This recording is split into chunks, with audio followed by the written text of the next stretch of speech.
1, 2, 3, start.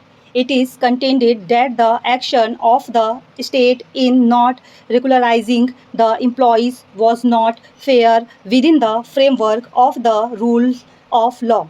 The rule of law compels the state to make appointments as envisaged by the Constitution and in the manner we have indicated earlier. In most of these cases, no doubt the employees had worked for some length of time, but this has also been brought about by the pendency of proceedings in tribunals and courts initiated at the instance of the employees.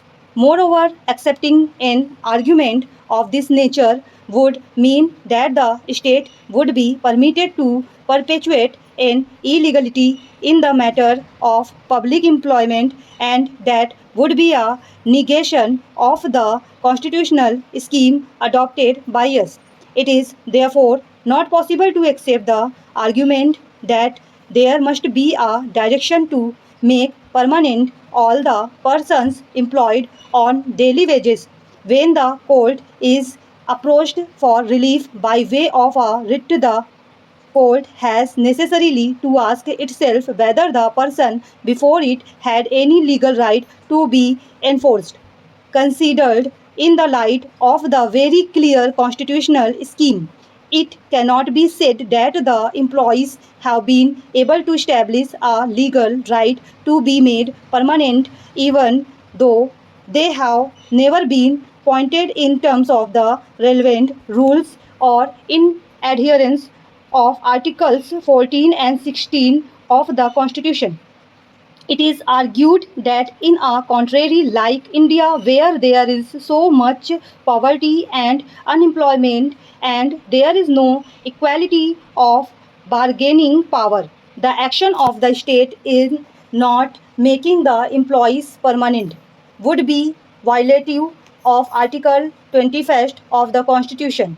But the very argument indicates that there are so many waiting for employment and an equal opportunity for competing for employment, and it is in that context that the constitution as one of its basic features has included articles 14, 16 and 309 so as to ensure that public employment is given only in a fair and suitable equitable manner by giving that those who are qualified an opportunity to seek employment in the guise of upholding rights under Article 21st of the Constitution of India.